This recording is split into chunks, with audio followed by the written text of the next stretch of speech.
And we are back. And Ron, we just heard from you about the activities that were going on up here in the Capitol. And I want to throw it to Katie now and just ask, there is no escaping the politics or the political angles that are being worked here and that are at play.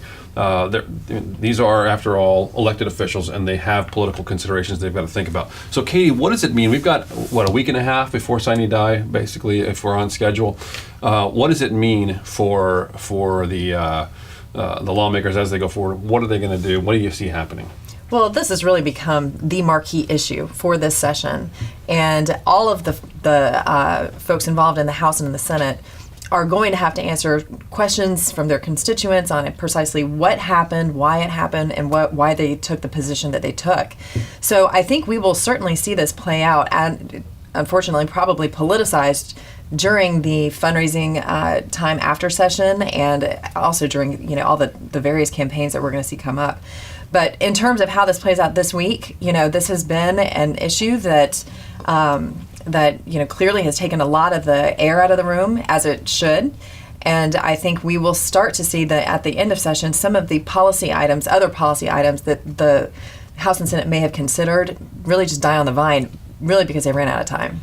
I see.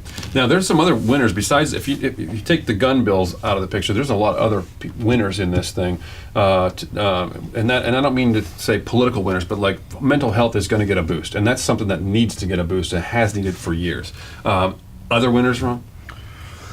Well, I think the mental health piece of this is really significant and substantial, not just because they're putting basically $100 million into school mental health, of which the Senate, interestingly, had $40 million in early on in the budget process without having had this occur. But I think that when you look at the totality of the changes to the Baker Act, I think when you look at what they have been willing to do in as fast and as quick and as an expeditious way as I have ever seen this legislature act or work, was having the conversation with Representative Oliva, and I mean we were talking actually to a group of parents over this past weekend, and in that conversation he was bringing the conversation to an end, and he said that he had not seen one that had moved so quickly in his tenure, and he turned to me and he said, you've been here a lot longer, and I said, I have, and I said, even when we did what we did after Hurricane Andrew almost 30 years ago, and that was a swift and a quick move that allowed us to create a trust fund that captured sales tax and put it back into the community. Other than that, nothing has ever moved this quickly from a substantive perspective. And winners are the kids. Winners are the families. Winners are, we're going to go to an age 21 to buy an assault weapon. We're going to go to a 3-day waiting period. We're going to connect.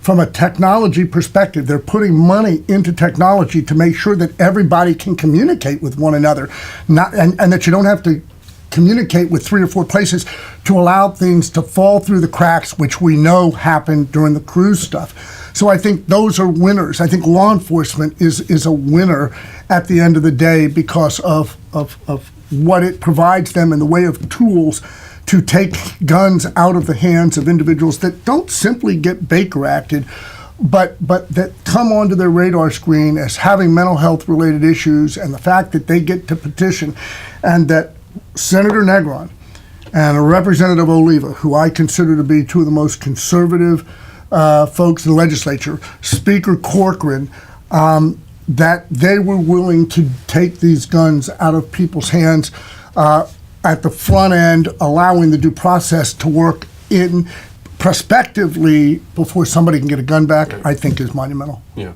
big moves. All right, thank you for joining us, Katie and Ron. Appreciate it very much, and we'll be right back with